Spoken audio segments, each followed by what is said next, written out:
Native Land Pod is a production of iHeartRadio in partnership with Reason Choice Media.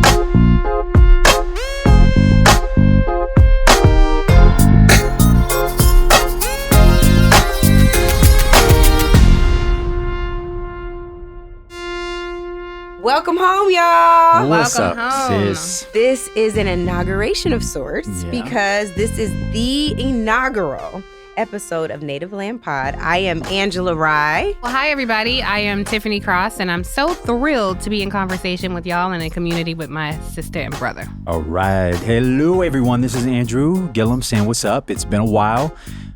So glad to be back in conversation about relevant issues that are going to get us free. Yes. So I want y'all to know I've missed you on air. I'm not the only one looking at the comments on our social media posts. Folks are elated to see you back. I want you to know that your voices were ones that I could count on.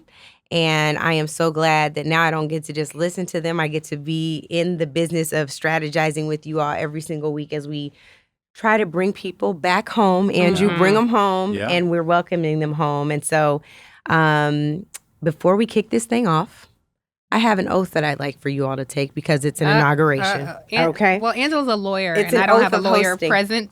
Unlike some. Hands up. Right hands up. I take Right my, hands up. You ready? Right hands up. You got to repeat after me. I do solemnly swear. I do solemnly swear a lot. affirm. Really? Already? Swear.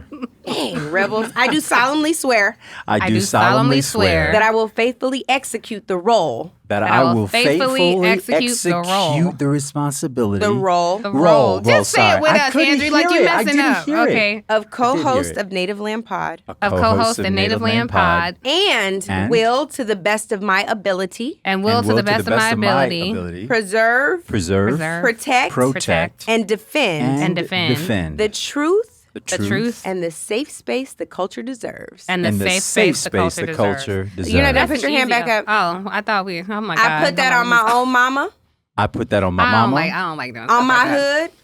on my I put that neighborhood. on my hood. I look fly.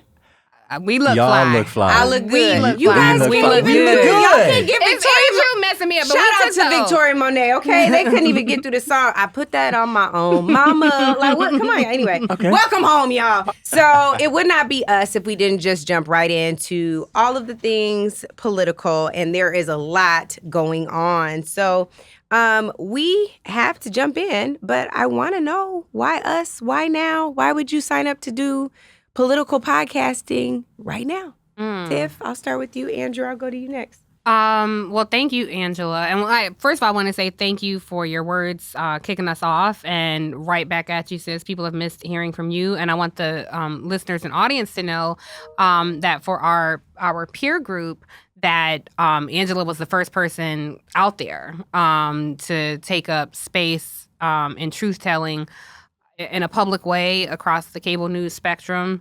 Because of your commentary and things you contributed to that network, their ratings increased, their brand increased in spaces where they weren't. And when I've worked in TV for over 20 years behind the scenes, but when I transitioned to in front of the camera, Angela was always my go-to about, speaker fees, about contracts, all that stuff. So thank you to you for being a trailblazer in that space. And so when you called with this vision of this podcast, it wasn't even a question. I was honored to be included. Outside of our professional work, we have a long, close personal friendship. And so it was, is this work or is this me hanging out and having conversations that we would normally be having? Like and then I would say, because the cable news industry has so routinely and stubbornly failed to speak to us, to value our voices, there's like an unspoken rule. You can't be too truthful. You can't be too real. You can't say too much. And the cardinal rule is you can't make white folks too uncomfortable. And so it's nice to have a space, a safe space, as you talked about in the oath, where we can speak truthfully. And I think this is a podcast for everyone. If you have intellectual curiosity about your fellow countrymen who don't look like you, this is a place where you can come and hear that. And if you are uncomfortable, then that is a good thing, because that means you're growing. Yeah. So we welcome everybody here, and we welcome people who have a familiarity with us. We welcome our family with us as well. It's real. Andrew, why you? Why now? Why this pod? Well, this isn't to be overly laudatory of you, Angela, the individual, because I could carry on about that. But because I know one of the premises of this show and one of the things that we want to be able to communicate to those who join in this community is that everybody's voice is valued. We all have a role to play, and you don't have to be well known. You don't have to be Humpty Dumpty and fall from the tallest wall to have the experience that matters. Whatever you're experiencing, you don't need validation for it. It's real. It's you. And so, in the spirit of influencing other people, Angela, this is a yes for me because you walk the talk and you talk the walk. There are not a lot of people who touch radioactivity knowingly, who dive, head first into a rescue mission when you see injustice and unfairness. And I think part of your invitation to me, I'll speak for me, but I think Tiffany intimated this, is that you, I said on the campaign trail, nobody should be judged forever by their worst day. What you're lifting up by our examples of resilience, overcoming, and maybe some days it's just, I'm just standing, right? That's emotion in and of itself, is the truest story, I think, for the majority of us in this country, the majority of us in our community, the majority of the listeners that we will hopefully have join us on this podcast. And they deserve to hear themselves, see themselves reflected, and know that a phoenix does rise. And so thank you for allowing me to partner with you and this brilliant woman next to me, Tiffany, two longtime friends and colleagues and brilliant women in this work. I love that. Well, when we say welcome home, we're not just welcoming each other home, but listeners, we welcome you home too. That's right. And again, it would not be us if we didn't just jump in where we know best. I want to start off, Andrew, with something that had you hot under the collar. Donald Trump, no surprises there, but basically he done it now, and he had something to say on the Civil War that you just weren't feeling. Let's roll that clip. The Civil War was so fascinating, so horrible. So many mistakes were made. See, there was something I think could have been negotiated, to be honest with you. I think you could have negotiated that. All the people died. So many people died. Oh, God. Andrew. Yo, What's he on? Well, What's he on? I have to say, I think Donald Trump upped the ante in his vitriol, this time with Black people as the target. And as the audience, the more fascinating side of the question is the whole of the Republican Party, 60% of which seem to be in these early states standing right, lock in step with him. I know that everybody thinks Donald Trump is disqualified from office or holding it again because of all these indictments and all that kind of stuff. But I got to tell you, if there's a disqualifier, it's that we've already experienced 4 years of that chaos. To me, that in and of itself is disqualifying. Not that I ever thought he was qualified. But this idea of renegotiating the Civil War, we have to consider who he's talking about negotiating. Right. We're talking about people. Human beings, human lives. And I know Nikki Haley has a different spin on that, and we'll get to it. Yeah, but you can't, in this day and age, we really ought to all be up in arms that Donald Trump would enter into the political fray. He upped the ante from Nikki's comments of just ignoring slavery as a motivator for the Civil War, and basically said we could have negotiated our way around saving more white men and Black men lives. Slaves fought in the war, former slaves enslaved fought in the war, so on and so forth, to save people who look like him. Well, To me, it just blows my mind. And Tiff, before you chime in on Donald Trump, I'm sure you got a lot to say there. I don't know if I agree with you on if he upped the ante on Black folks, but we'll do more on that later. I do want to roll the Nikki Haley soundbite to see if you think there's that much light between their positions. Mm-hmm. I mean, I think the cause of the Civil War was basically how government was going to run, the freedoms and what people could and couldn't do. Thank you. And in the year 2023, it's astonishing to me that you answer that question without mentioning the word slavery. What do you want me to say about slavery? No, you've answered my question. Thank you. Next question. He said, enough said.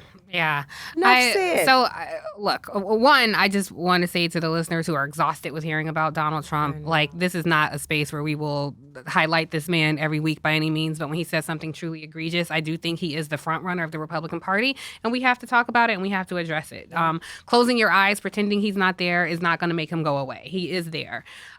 Two, I would say to Andrew's point about Trump's comments and Nikki Haley, they are talking to a specific set of people. They're not speaking to us. So all of this bullshit about they want to, attract everybody to the Republican Party. No, they don't. They're speaking to racist, conservative, MAGA extremists. And we have to stop acting like, and Andrew, you said this, that the Republican Party is one and Donald Trump is another. This is the same people. Our good brother, Michael Eric Dyson, says this: Frankenstein was the doctor, not the monster. This is the monster they created. That's right. But they are by all means the doctor. All their racism, their xenophobia, their misogyny, he is the human embodiment of that. And so I'm never surprised. I'm never clutching my pearls. What I'm disgusted at is when I see this being consumed and discussed and parsed over across the media, that we can't call a thing. Right. That these candidates are allowed to come on and wax poetic about all of their bullshit issues that they invent.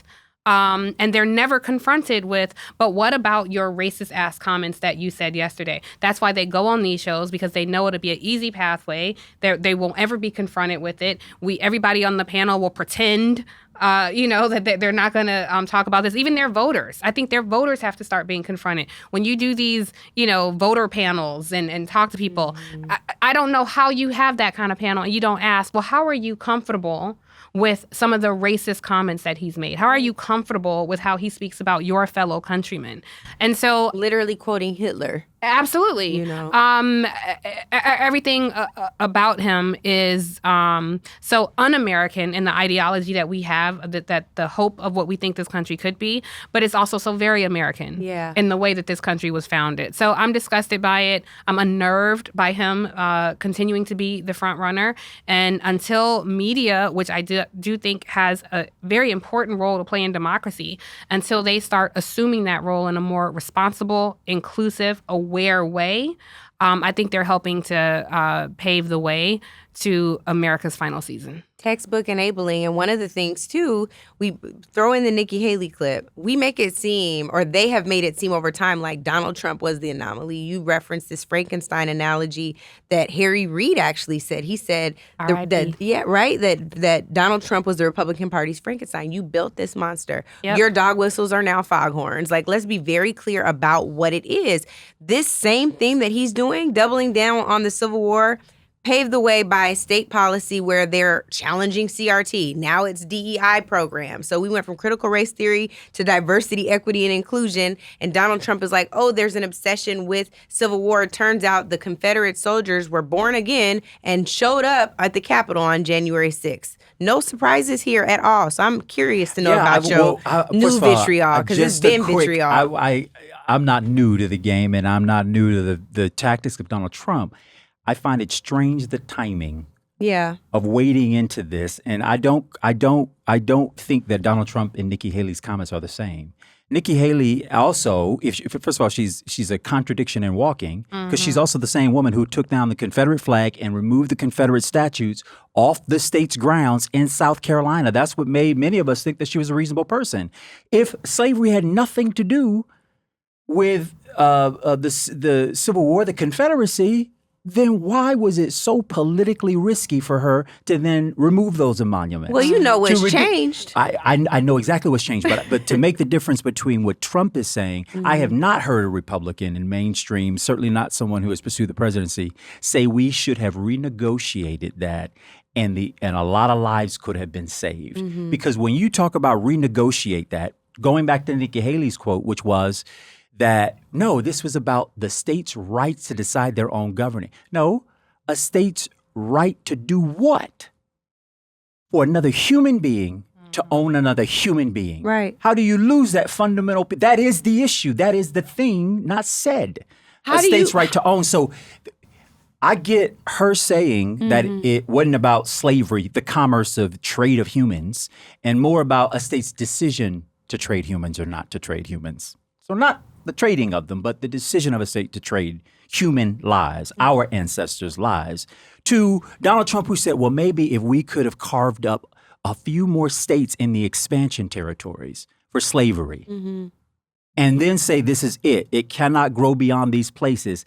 That's a negotiation that, one, keeps our ancestors still enslaved and would have painted a very different future than the one that we are enjoying today.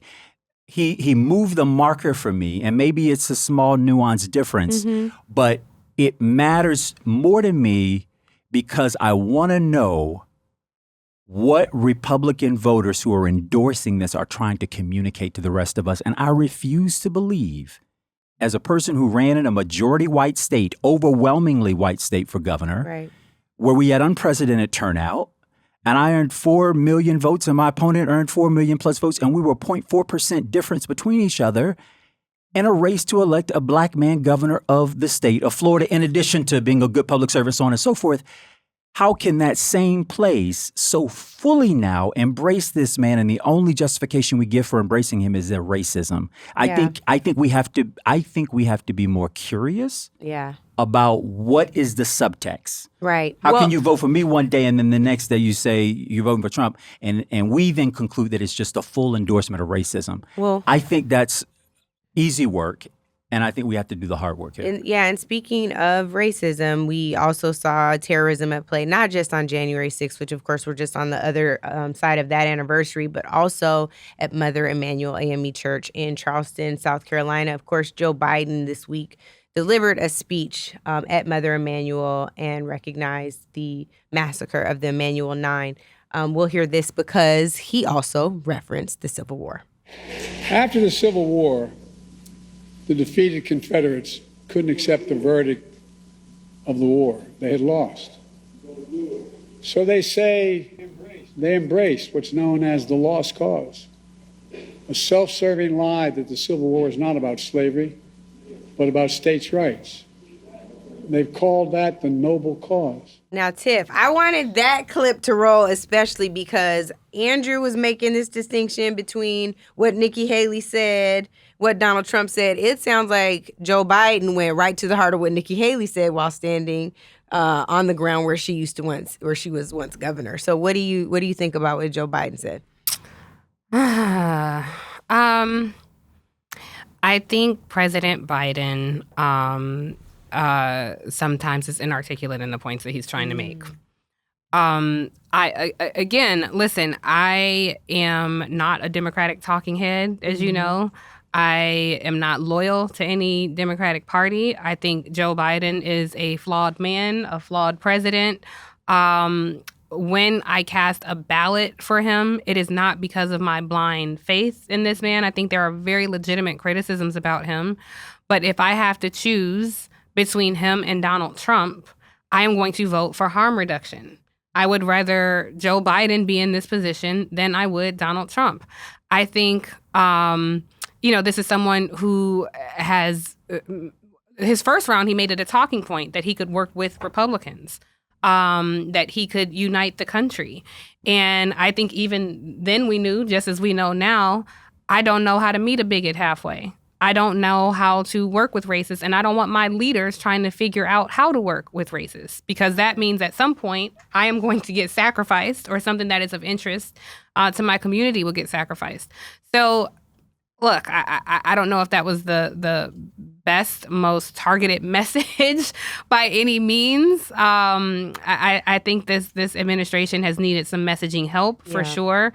And we can't be afraid. He's of a different generation, but we can't be afraid to say, did y'all hear that wild shit that Nikki Haley just said? And did y'all hear that wild shit that Donald Trump just said? Maybe let me hear the pulpit. This is me talking, but throw some Jesus on it and clean it up, but say it. But just to point out, like, you don't have to be polite. Yeah.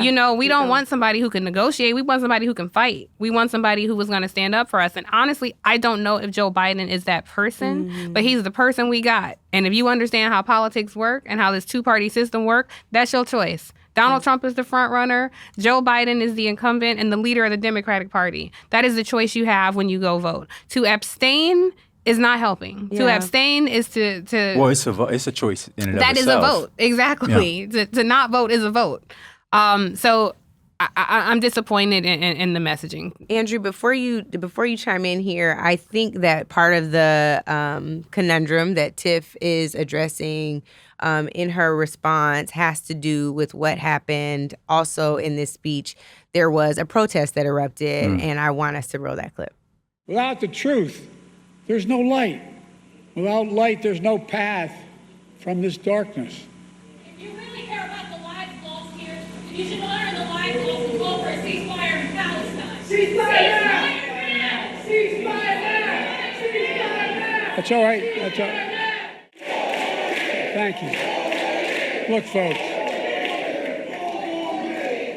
I understand their passion, and I've been quietly working with the Israeli government to get them to reduce and significantly get out of Gaza. So in between where he responded to the congregation some of them who began chanting former years, there's this divide, right? Some folks could argue by age. Some folks could argue by political philosophy, but folks are like harm reduction all day. Other folks are like, who is my next option? Because this can't be life. And there are folks who feel somewhere stuck in the middle. And, like we talk about all the time, there's nuance in all of that. What do you say to that, Andrew? I think we should every day dream about the system that when we are free and freer, we would like to create that allows for more options in what is a dichotomous process right now. You get pretty much two choices. I mean, you had a billionaire in Perot running. Right? I mean, if there were people Bloomberg did the same thing. That's not the cut through. This system is deeply entrenched.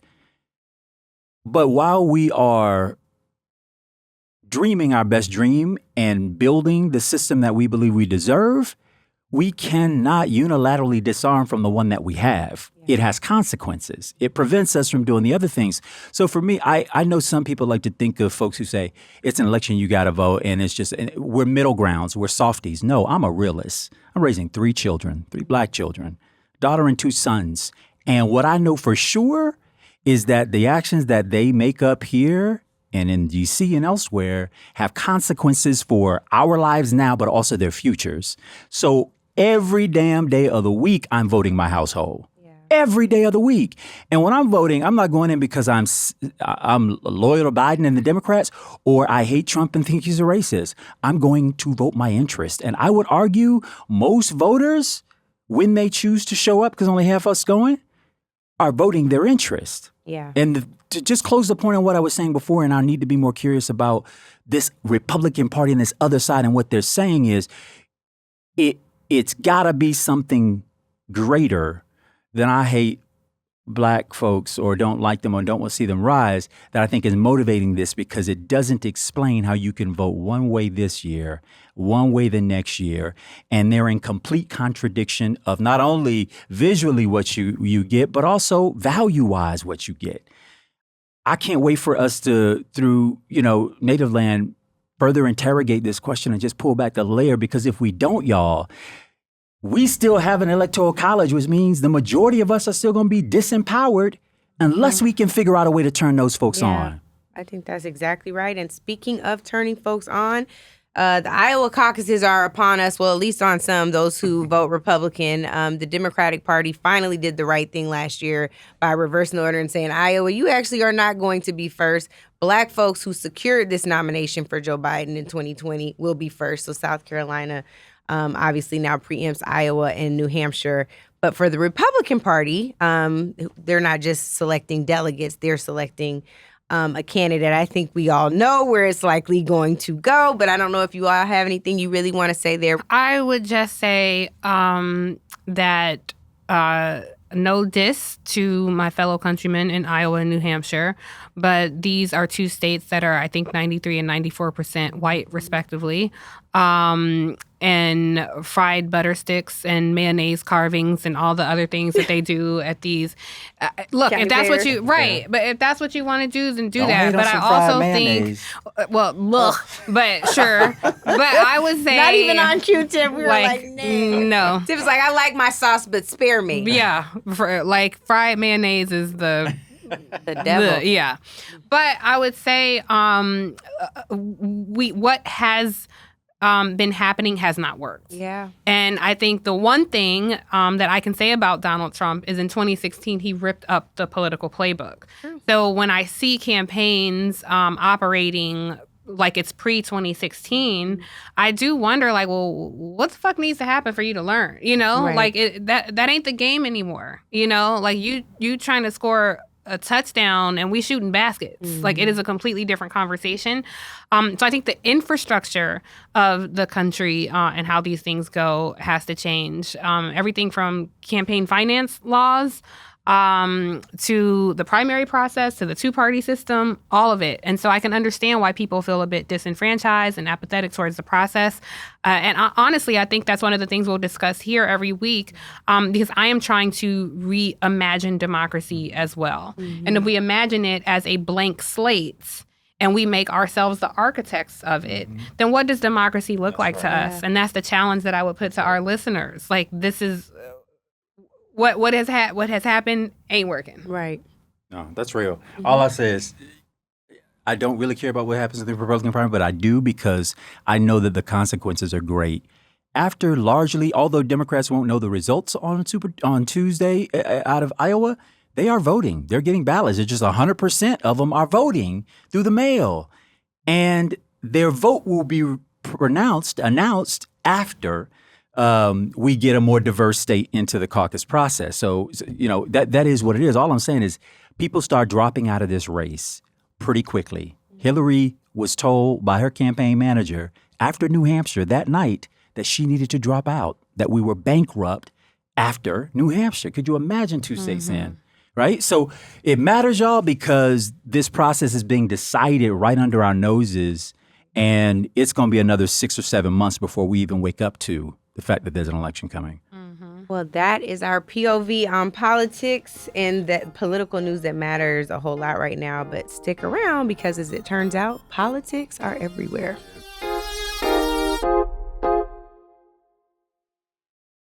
I say often that politics touches you whether or not you touch it. And there's no place to see politics more at play than on our purses, our pockets, and our pay. The world started paying attention recently to something our girl Taraji said and talks about on the regular. And this feels like an appropriate moment to quote Miss Seeley, who said, "Until you do right by me." Everything you touch. Taraji is saying Mr. is actually this entire ass industry. And so right now, let's take a listen to what Taraji said. I'm just tired of working so hard, being gracious at what I do, getting paid a fraction of the cost. It seems every time I do something and I break another glass ceiling, when it's time to renegotiate, I'm at the bottom again like I never did what I just did, and I'm just tired. I'm tired. And if I can't fight for them coming up behind me, then what the fuck am I doing? I'm sorry. Yeah. No, don't apologize. 20 plus years in the game, and I see what you do for another production, and when it's time for us to go to bed, you don't have any money. Enough is enough. Enough is enough. The number of heads that were nodding in this room just on that point. I feel her pain. Right? And you hear it. She's like through tears. And I do want to get into this, but first I want to play Lady O's response, because Taraji took the same criticism right to the set of Color Purple, defending some of her castmates. And I want us to respond to what Oprah said. I heard I was trending yesterday because people are saying that I was not supporting Taraji. Taraji will tell you herself. Whenever I heard there was an issue or there was a problem with the cars or there was a problem with the food, I would step in and do whatever I could to make it right. There's no validity to there being a thing between Taraji and I. Okay, so before we even get to Danielle Brooks's part, Why does it take a billionaire, Tiff, to have to weigh in to say she shouldn't have to drive a rental car? She needs a car service after her hard work and after the emotional commitment it takes to play a role. Why do they have to check on food about trailers? Yeah. Why? Yeah.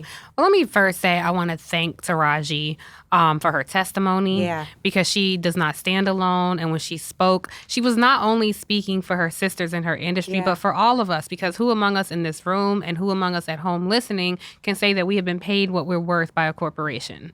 Very few people. And look, this was Warner Brothers production. This wasn't Oprah. So it was interesting to me that the immediate attacks went to Oprah. It's like, another part of the plan. Like, no, look at the leadership of Warner Brothers and take that smoke to them.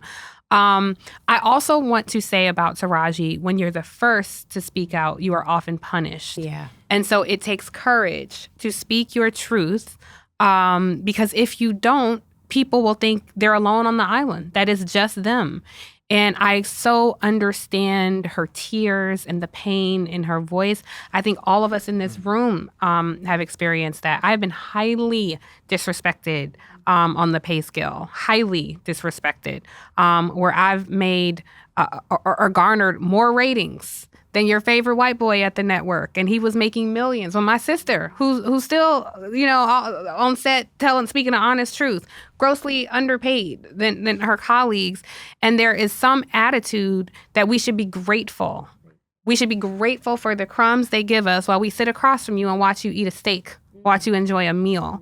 And I just think if enough of us speak out, if enough of us have the righteous anger to say, fuck that, and we walk, if enough of us can rally our collective talents and build something for ourselves, they can't blackball everybody. They can't fire everybody. So I just want to use my time to offer nothing but gratitude to Taraji. She spoke for her, she spoke for you, and she most certainly spoke for me. That's powerful. And what I think I understood about her tears were that in some ways she's resigned that her status and her fight has been what it's been and it's going to be what it's going to be. I heard fully the future and what that pain, the exhaustion, the humiliation was palpable.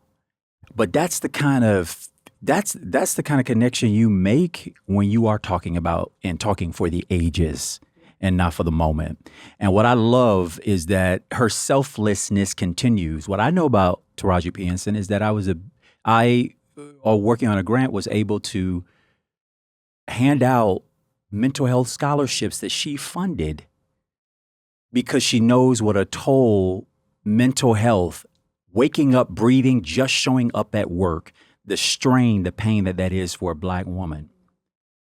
And so she added to that the LGBTQ community, the Black LGBTQ youth community, as your survival requires regular ongoing maintenance of your head if you're going to draw breath today. That's huge. For some people, it's a luxury to talk about a salary. Yeah. It's a luxury. She's talking about the fact that she has been surviving for a very long time. When does thriving happen for her? Right. And the fact that she looked at when does thriving happen for her if and only if her sisters are thriving too. And this is what Danielle Brooks had to say about Taraji's advocacy. I remember when we first came in and we were doing rehearsal and they put us all in the same space. Like we didn't have our own dressing rooms at the time, and they did not give us sorry, Miss O, we didn't have no food. She had no idea. She didn't know what was going on. She had no idea. She was like, I heard about it. Oh, yeah. And you corrected it for us. You You corrected corrected it. it. Didn't I call you? Yes, and I did. was like, Miss O, we gotta fix this. And she said, say less. And was it not And fixed? that's what I appreciated, though. You were our voice. I love that. And part of the It reason devastates me. Say why. You said you love it. I hate it. Everybody doesn't get an Oprah to work with in their movie productions. What a sentinel moment for those actors, actresses that had that opportunity. And we shouldn't have to have a built-in advocate who's paying for the goddamn thing in order to be given appropriate accommodations, food after a hard day's work, in the middle of a hard day's work, Right. coffee and Coke for a refresh if you want. So even now, and I hope Oprah and I hope Taraji and I hope all of us who are having this conversation are responsible enough to know that we are now talking about systems, and now how Oprah performed, now how Taraji performed, now how any one individual actor was grateful for anybody's intervention. We have to change the way the shit works, period. I agree with that.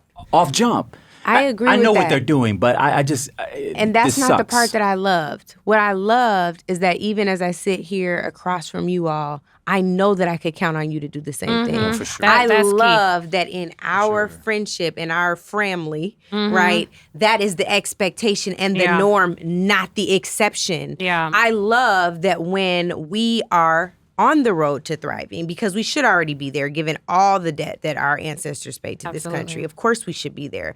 But on the road to get there, I have people I can count on to fight for justice and equitable pay, equitable accommodations, food. I know that I could count on y'all for that. And Every I day. want that for all of our people. So Every I day. love that they had that on such an, I mean, it's a classic in our community. It means so much. There's to no us. other place. Look at Yeah. what they're going through. They're literally living out the vestiges of slavery in that film. Yeah. Right? Yeah. If no other place, there should be equitable And treatment. it's It's about there. sisterhood. Right? Well, can I just Yes. say really quickly, one, I want to testify that Angela has been that person, not just for me, not just for you, but for so many people. You make the difficult ask. It's not like, hey, I want a picture with somebody. Like, that's easy, but it's the difficult ask that you will always make that call. I just want to take this moment to shout out Joy Reid, who has been that person for me so many times. And also Tamron, who was that person for Joy. Whatever space you hold, it is your responsibility to hold that space, not just for you, but for us all. And if you're, what do you gain when you get to a level if you are not advocating for the community as a whole? If you're not disrupting a space to make space for other people. And so if we can do that, again, they can't blackball us all. I love that you shouted out some folks, Tiff, and I know this wasn't part of it, but Andrew, who's one of those people for you? Well, in addition to you, No, y'all don't do that no more. well, I'm uncomfortable. all right, yes, then sit in the discomfort. My wife has been that Shout out to Jay. for me, and there are a few others that I would name check, but I'm not going to. What I will say instead is that what I love about those people who have been that for me is that they know that their advocacy, maybe today on my behalf, might be incidental to me, but those examples has to exist so that we can create a system that then knows what it looks like to do this the right way. The reason why we celebrate Oprah, Taraji, that example, you as example, the testimony that you gave to two mentors of yours, is that right now we have to give folks a model, because they don't see us as fully human, which is how you can throw a feeding trough to professional trained actors with years of experience and expect them to be grateful that they had the opportunity rather than celebrated for their gifts. We know, I think intuitively and otherwise, that if we aren't changing systems that then operate without our presence, without our physically being there to advocate, then it was a good come up for you. And I'm sure you'll be a mentor to a few other people, and you will be that set example for others. And I may be for some others, but that's still exceptionalism. And what we want is a rule change. Base level, inalienable. I was born, I breathe today. I get this not because you like me or don't like me, but because it's my birthright. Yeah. I want to shout out two people. Tiff, thanks for setting that standard. Jamel Hill, who's done that like to a personal cost. Yeah. Right? Yeah. Thank you, Jamel. Thank you, Jay. And also Geraldine Mariba, who I call Coach forever and a day, was at CNN first and now is at the Griot.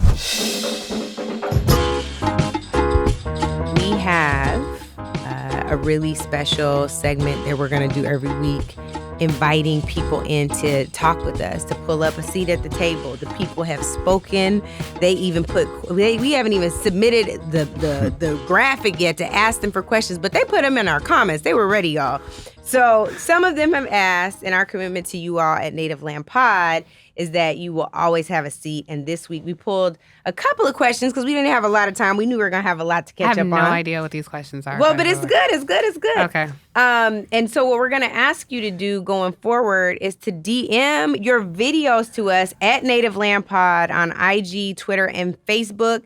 But this time, we just put them in here. So the first question, Tiff, since you're so surprised, I'll have you answer. Are you all a 90s R&B group? Oh. Listen, if you don't want to be messing with the producers all in the video, dancing in the camera, come to Death Row, a.k.a. Native Land Pod. Yeah, we're not a 90s R&B group, but we bring some of that flavor. Yes. So stay tuned, because every week, I feel like we are like the podcast group chat. You know, every week it's like there's an intellectual pocket of folks out there who can debate Middle East politics, who can talk about global diplomacy, and who can also have an intense conversation about who's a better lyricist. Me. Jay-Z, Nas, or me. You know? Thank you. And she those said are there's the not folks, even a top 5. There's a top 3 now. Yeah. So those are the folks we talk to. So we're not an R&B group, but we can certainly have an intellectual discourse about like who was the best R&B group of the 90s. So give me the next question. Next question, slightly more serious, actually a lot more serious. Andrew, I'm going to come to you first. Do young people, and anytime I start like that, I'm like, don't be preachy to the young folks. But anyway, do young people understand the implications of not voting, since many are vowing to not vote for Biden and Harris because of the administration's policy on the Israel-Hamas war? Oh, let's talk about that. Do we say the same thing about women who may vote only on choice issues, or conservatives who vote only on, But they're talking about young people who are not voting. They're saying not but voting. I'm saying You're half saying that's the a vote. country ain't voting. I just think it's so crazy. It's like, black folks, women, what are we doing to win this election for Biden next cycle? You have self-selected a small group of people who happen to be a voter who is going in and voting their interests, largely harm reduction, but their interests. And now you've made them like, we gonna win this or we gonna lose this with or without you. And I hate that we do that, young voters. Yeah. Because it's not fair. Half the country's not voting. Let's talk to half the country. Yeah. Why have you chosen to stay out of the process that pretty much decides everything you get to do and moreover what you don't get to do? Yeah. Right? Why'd you make that? Why are you making that choice? And I'll just say to the Biden folks and whomever else, it is not going to be enough to tell people what they ought to be afraid of to win an election. You are going to also have to give me a reason to vote for you. Yeah. Sow some seeds of inspiration, aspiration. Taraji ain't the only one who's tired of just surviving. Voters, period, want to survive. And I mean from poorest folks who may not know where they're sleeping tonight to those who get up and work all kinds of hours a day, and what they take home is not a reflection of how hard they work. Yeah, that's true. Right? So stop blaming folks for that. It's the system that we have designed and created. And so I would love to hear some of what I talked about with us this morning casually was around the stimulus. What happened during COVID? They seemed to see Americans as real people with real needs that had to be met as we were going through this once in several generation crisis. And it seemed like the government didn't want anybody to fall through the cracks. So what they do, they made all lunches free for all kids. They started rebating and giving parents actually close to what it costs for a month of childcare versus a fraction of the cost for childcare. So I want the government, I want the candidates, the parties to see us, treat me like I'm Bo at the table. Well, not quite, because he's not getting the defender he deserves. For a system that is corruptly going after him. That's another topic, another day. But treat me like you care about how I live and how I eat tonight and how I keep a roof over my head. You mean Hunter? Hunter, not Bo. You're right. But the Rest point, in peace, but Bo. either way, right? He loves, there's no doubt he loves and cares for all of his children. Yeah, I'm simply making the point, put me at the table. Right. Not me, us. Put us at the table, and I know the president has this kind of empathy, but it must be reflected in the fierce, unapologetic advocacy that's required to move Washington. Yeah. Because those policies all went away because 2 Democratic senators, Senator Sinema and Manchin, said we're not extending any of that anymore. Now, they went hand over fist for corporate America. Tax breaks again, extending those, right? Mm-hmm. But they couldn't put up a fight for 2 years of seeing to Americans' essential basic needs. This tipping point is unique for young voters. And I've honestly been surprised, Tiff, at some of the ways in which I've seen them galvanize around this particular issue dealing with Israel and Palestine. What do you say to the folks who are like, well, what do you tell them to make them vote? Or do they understand the severity of them not voting? Well, I want to say right now there is no evidence-based thinking that they're not going to vote. Mm-hmm. When you look at the data from the last few elections, millennials over-indexed, and I anticipate that Gen Zers who are just coming into the process will likely show up. So we don't have any proof at this point. I do, however, understand this rejection of somebody peeing in your face and telling you it's raining. Mm-hmm. I think, again, if everybody speaks out, you can't blackball everybody. That's right. And I think it is hard to look at what is happening in Gaza and not demand a ceasefire immediately. We have seen the bombing of hospitals numerous times. We have seen the bombing of shelters numerous times. I do think this is a nuanced political point. I do think that President Biden is, I believe that he is trying to work with Netanyahu to calm the IDF. I fear what an unchecked IDF would be doing in Gaza right now. Whatever he's doing is not enough. When it comes to over 5,000 children dead, it's not enough. The only righteous answer is a ceasefire. Even if you take away the very complicated history of Israel, and I understand there are members of the Jewish community who feel very strongly about this. There are members of the Jewish community who feel very strongly that there needs to be a ceasefire. Yeah. I think this, again, you have to abandon the pre-2016 playbook. Right now, people have access to information from all across the globe. We are witnessing a superpower take out a minority who better understands that than Black folks, especially Black folks in America. I think they are losing that messaging war. I think they are losing the humanity of what's happening there. And I think when history judges all the people who have come out, and can you imagine being a Palestinian and seeing signs everywhere saying, "We stand with Israel," when your family has just been bombed, when your house has been destroyed? It is heartbreaking to see. And I think the only other thing that's probably more disheartening is to acknowledge the humanity of the Palestinian people results in a barrage of comments about being anti-Semitic, or very powerful, wealthy people trying to ostracize you, silence you, take you from your post position, and very arrogantly demand, because I stood with Black Lives Matter, that I feel abandoned now. I would ask, what exactly did you do to stand with Black Lives Matter? Putting a Black Lives Matter sign in your window and wearing a T-shirt is not standing with Black Lives Matter. And clearly you misunderstood the assignment and the message, because we are not transactional advocates. We stand on the side of truth and righteousness and goodness. And what we're seeing happening in Gaza is anything but. So to the young people who feel frustrated by that and disheartened by that, you are not alone. We stand with you. And to the people who are begging folks in America to see their humanity, we see your humanity and we stand with you as well. Thank you, Tiff. We remember to DM us your videos every week at Native Land Pod on IG, Twitter, and Facebook. We are taking your questions. You always have a seat here because we welcome you home. No nudes, please. Oh, yes. That's very important. Please, fully dressed in your questions. We do not want to see it. You don't have to be censored in your home, but you're censored in this home. Yes. Yeah. Welcome home, fully clothed. Yes. Up next, I am sharing what has been asked of me often for the last 3 years. I've finally found the courage to tell my truth about what really happened at CNN, and that's after the break.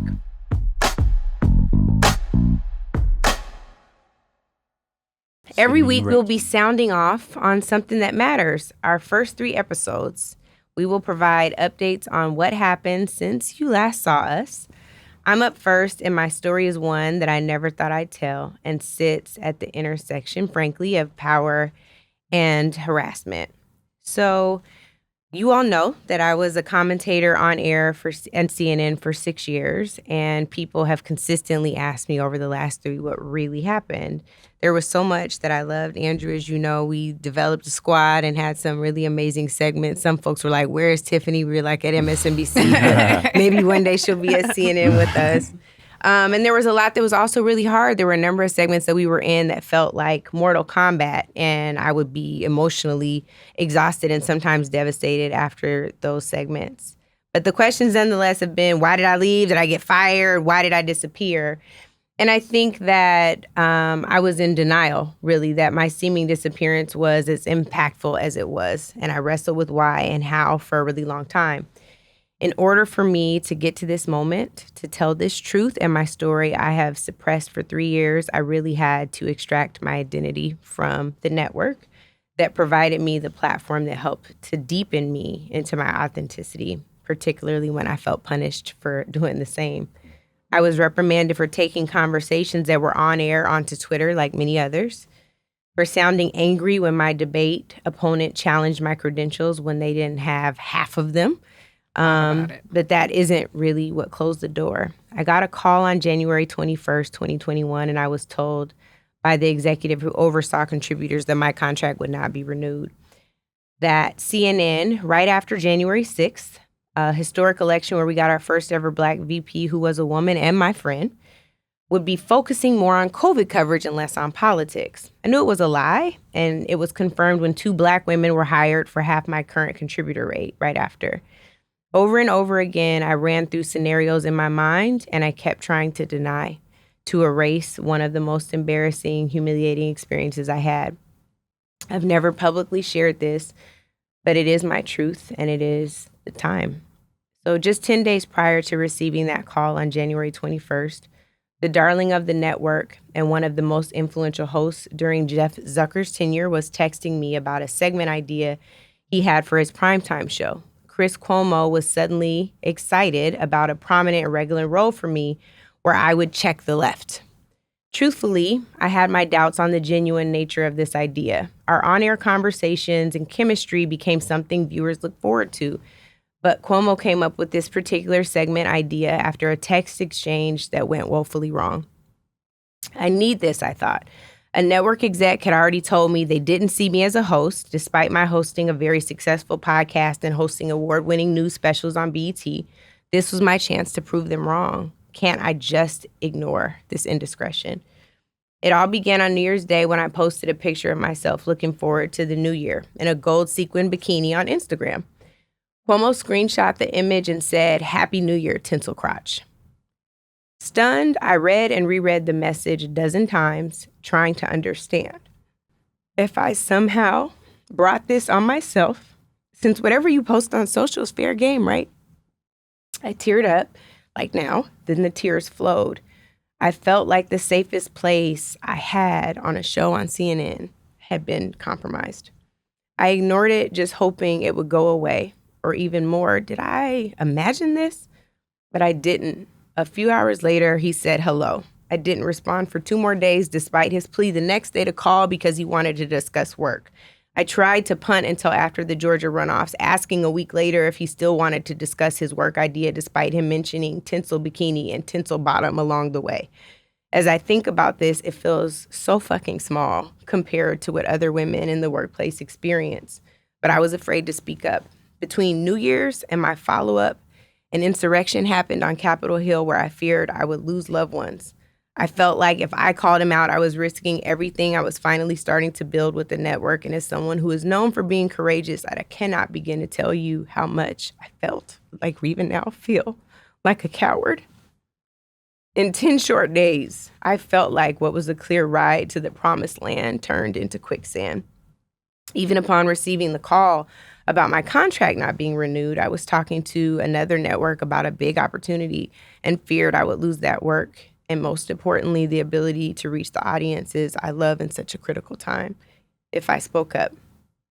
I went over this timeline over and over again, obsessing about whether I was making it a bigger deal. Chris, you texted me from a new number last year asking if I'm mad at you. I was, but I was really mad at myself. I was mad at myself for not saying anything sooner because I was lacking courage and preferring my financial well-being over my mental health, not standing up for women who are often left powerless in these situations. I was mad at myself for not addressing this sooner. I was mad at myself for protecting your image with the Black women I know who loved you and look forward to hearing your voice. I know I'm not the only one, and truthfully, I'm mad about that too, that everyone is giving you a pass for fear of what it might mean to hold you accountable for clearly inappropriate behavior and overstepping. I was mad at myself for shrinking in the face of power when people depend on me to stand up, to speak up. This was harder for me because we were legitimately cool. We had a great rapport, and I was worried about damaging a friendship and a working relationship that you actually damaged. I tried to redirect you repeatedly, and you abused the grace you did not deserve. So I apologize. I apologize for not leaning into what I know is my mission and shrinking in the face of power, for not doing more. I apologize to every woman who needed a voice, and I was silent. I apologize for waiting in the wings for opportunity that never came. Well, I sacrificed 6th grade wounded Angela who desperately needed a protector in the face of bullies. I apologize for knowing how to be courageous, but not acting on it. I apologize to the people who experienced this in newsrooms, halls of Congress, the C-suite, support staff roles, and college lecture halls. I see you, and I want you to know you're not alone. And I apologize to me for minimizing the impact this had on me, for wallowing in shame and shoulda, couldas when I just wasn't ready to acknowledge or speak on what it is. So no, Chris, I won't be a guest on your program now or later. Thank you for the platform. It was not worth all of the mental and emotional turmoil. And I thank God that I'm clear about the fact that you can't take away a voice you never created, you or the network executives who enabled you. I know that I'm forever changed, not just by this, by the journey it took me to get here, to be able to speak out, and for you all to hold this space. I am so grateful. Thank you. Wow. I am grateful to you because I know that was a difficult experience for you to share. And so you said a lot in that. So I just want to make sure that our viewers understood that when Chris sent Angela that response, obviously I've known about this, but when Chris sent Angela that response, he was referencing the bikini and your crotch. And some people may hear that and think, not a big deal. I have to tell you, as being on the receiving end of those types of inappropriate messages, you do panic and you have a choice of how to handle it. It's like, do I play Pollyanna and play it off like I didn't understand? Yeah. Do I ignore this? Do I tell my spouse, partner, husband, boyfriend, friend group? Do I tell somebody at the network? Do I confront him? I will say, Angela, we've all experienced something like that, as you know. From civil rights leaders to members of Congress to people we know. And my go-to response has always been to either say something to the person directly or ignore it, to play Pollyanna. I've never once... well, that's not true. One time I did go to HR. But for the most part, I didn't go to, as many times as this happened, I never went to HR. I never made a complaint. And I thought I was standing in the truth, especially, we talking about Chris Cuomo, but when it comes to Black men, it's a whole added layer to that. Yeah.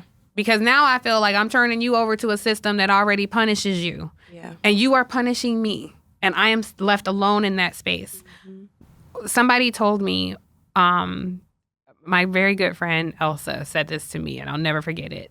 And she wasn't being judgmental. She was just telling me, not everyone has your constitution. Yeah. So what you did by confronting this individual, you shamed them in the moment, but left them in place to do this to other people. Yes. So I think you have to give yourself grace, which it sounds like you are and you did, in getting to your truth and being comfortable enough to share this. And two, by sharing this, you are telling every other person who may have experienced this or more from Chris or others, that your discomfort, your pain, you're being silenced, all of that matters, and that you stand with them. So just as a woman who has experienced that, I just want to say thank you. And I want to say to the news media industry, from CNN and everywhere else, so much of what drives these newsrooms is left in the hands of unchecked white manpower. It is not giving away power to have a more inclusive platform. It's not giving away power to have more inclusive executives in the boardroom. You're actually saving your bottom line. Maybe you save yourself a couple $1 million in lawsuits and complaints and litigation and employment law. And also just try not to be a piece of shit and do the right thing. Right. You know? Right. That shouldn't be a heavy lift. We manage to do it all the time. So I'm in gratitude, and I think CNN should be in gratitude for the audiences that you brought to their platform that they didn't give a shit about because they centered a different demographic, but you introduced an entire new demographic to political minutia, and you made it relatable and interesting and always blazed the path for others. And I say shame on them for trying to find watered down, fried mayonnaise versions of you to do such things that made audiences more comfortable. Because what happened instead is when you left, a lot of viewers left with you, and they're still in an identity crisis. So thank you for not just this story, but for what you did in your time in the spotlight. I didn't know this, and I've known Angela a long time, and we were colleagues. She brought me into CNN.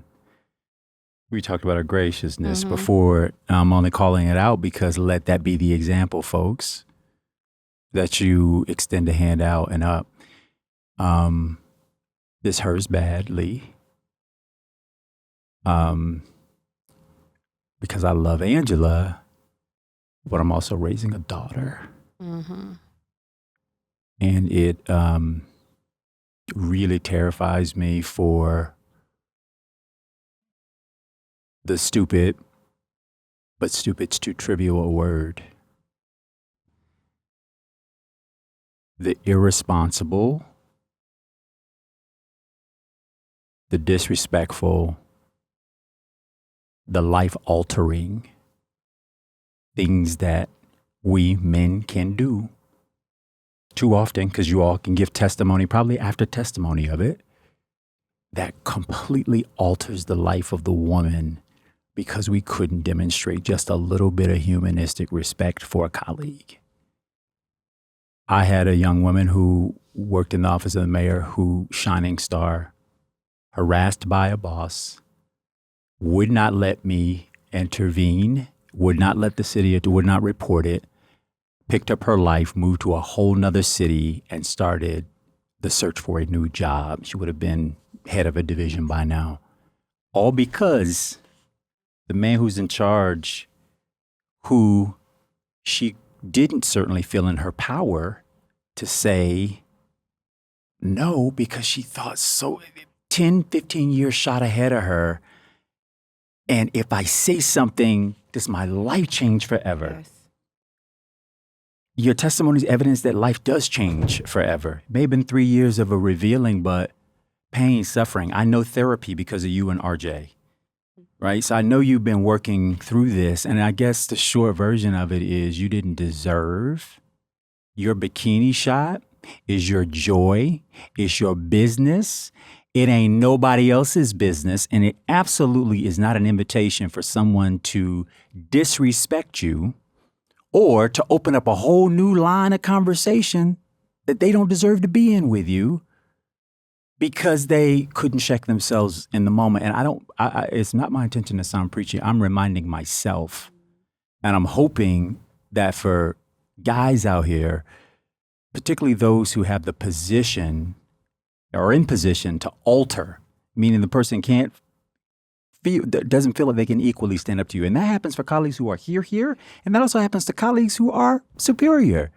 You change the environment. So just demonstrate what you're doing to people when you decide in that fleet moment that you want to have a horn up and think for a moment what that may have done and how that changes the dynamics, the life, the whatever of the person who's on the receiving end of it.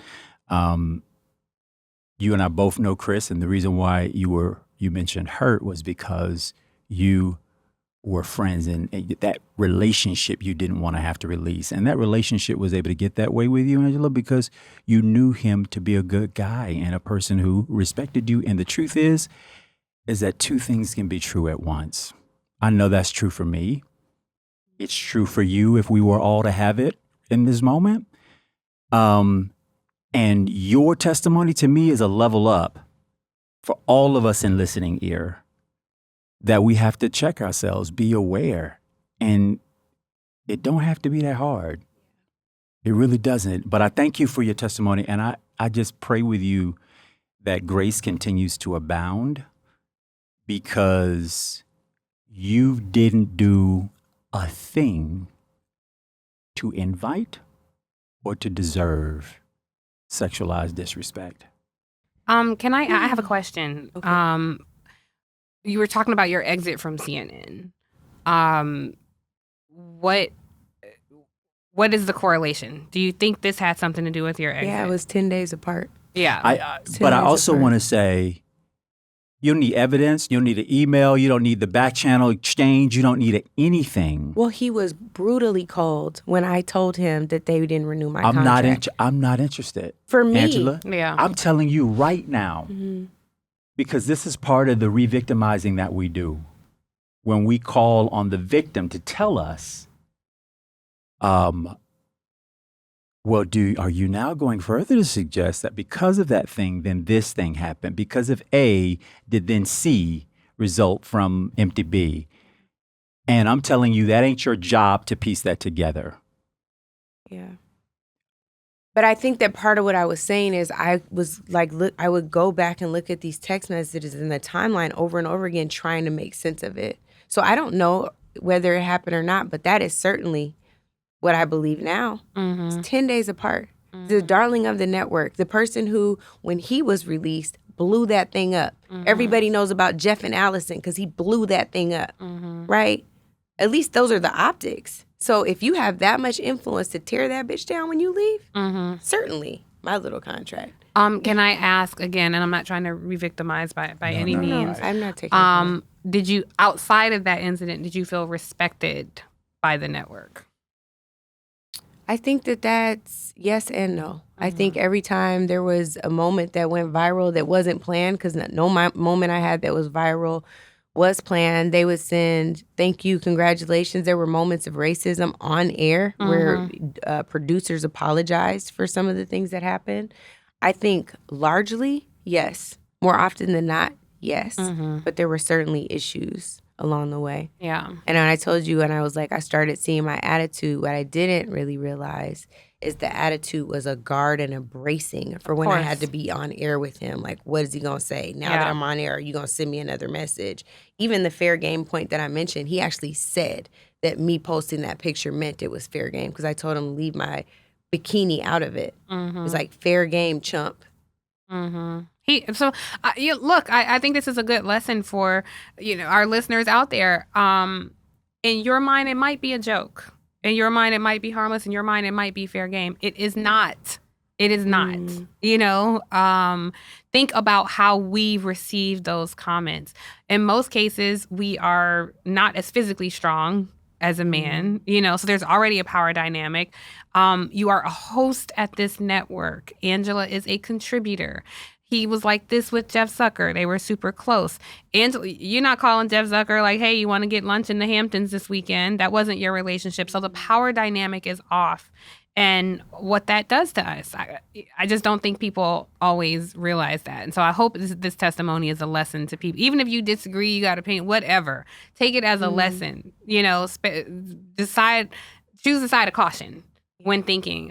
There's a civil rights leader who used to call me and say, I just want to talk to the twins, referring to my breasts. No. And I think he always thought it was a joke. And I would honestly laugh it off. I was like, oh, okay, you stupid. Okay, anyway, and move on because I did not want to have a dynamic with him that would lead to something else, you know? So I would always try to operate above board. I never cursed him out or went off on him or anything like that. And we continue to work. You know very well who it is. Y'all used to work together, but that's a story for another day. Maybe I'll tell this story another day. You said on your segment. Yes. Okay. Well, but look, and that's another thing. Each week we will tell our stories. I certainly have a lot of stories to tell about the network. You'll hear my story next week. But I guess why I'm asking those questions too is because I want people to know how we're treated by these places and the fights that we fight to show up and hold the line for our. Not just for the craft. I mean, you know, journalism has been something that's been important to my life, but for the community, for the democracy, for the country, for the globe, for our humanity. All of those things matter. And so while Angela was doing that, to be subjected to that and whatever other disrespect you experienced there, I think as an outsider, I did feel like you were disrespected by the network. I felt like you did a lot for the network never really got the praise, and you have to prove yourself so much.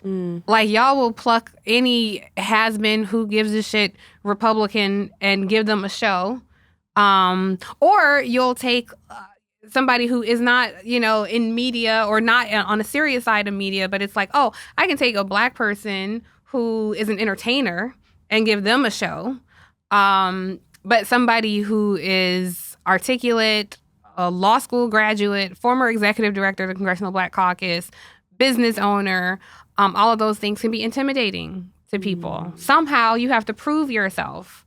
The dude who can, you know, make a killer jump shot ain't got to prove himself. But the person who is intellectually, I think, very capable of discussing most things and driving conversation has to prove yourself to earn a spot there. So I could go on about this for a long time. You know, I have a lot of thoughts on how the media is run, but I know we're getting into probably hour 8. I know we are. It's the first episode. Do you know what I hope? Yeah, give us grace, y'all. Give us grace. It's a serious topic.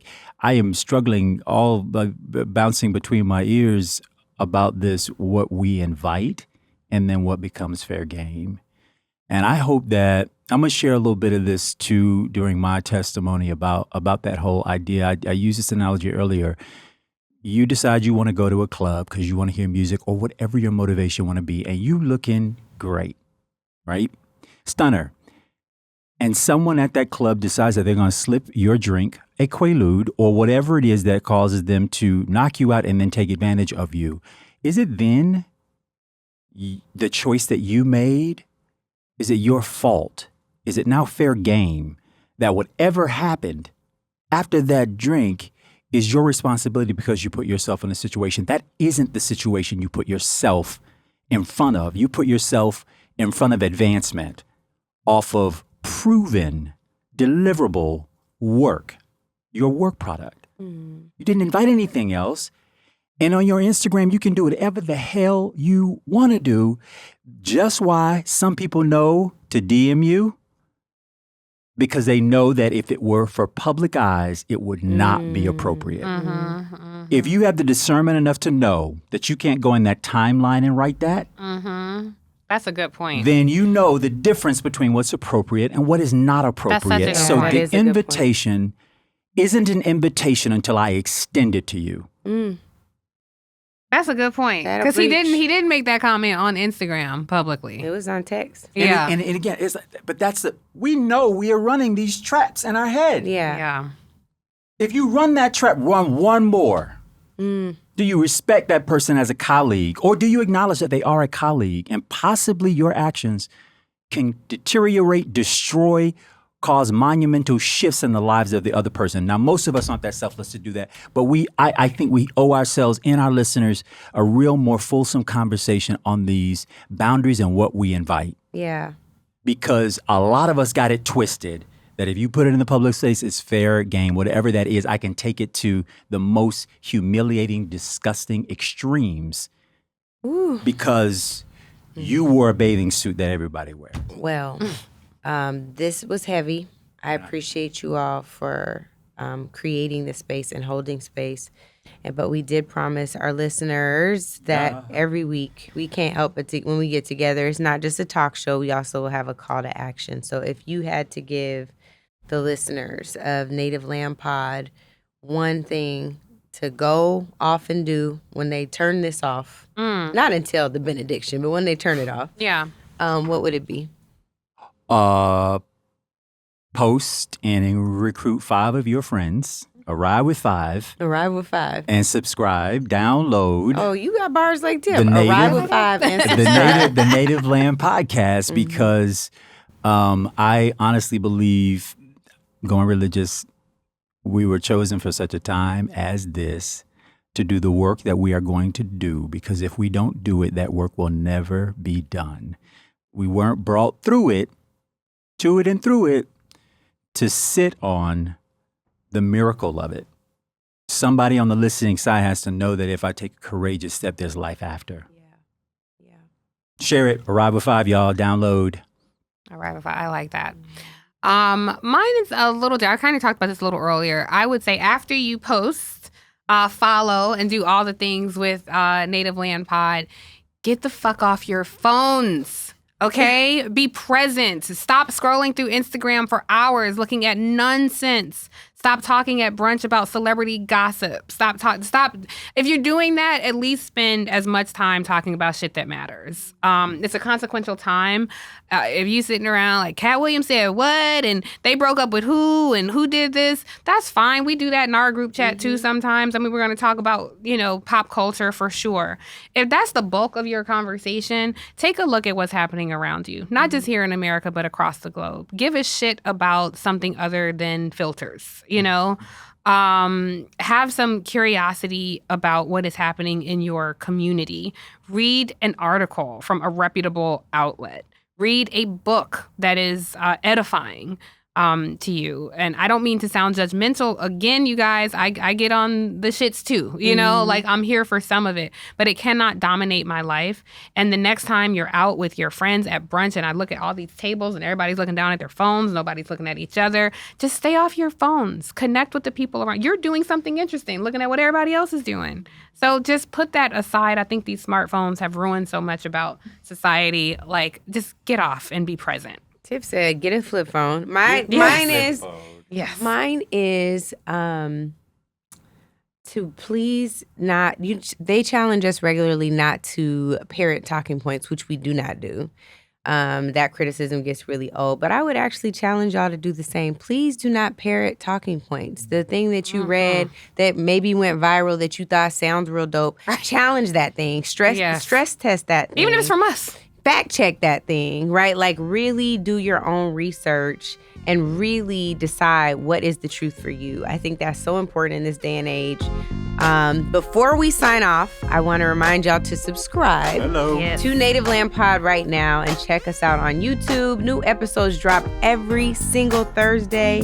You can follow us on social media. We are Angela Rye, Tiffany Cross, and Andrew Gillum. Downloaded the social media app on my phone today. Amazing. There are 298 days until Election Day. Welcome home, y'all. Welcome home. Love it.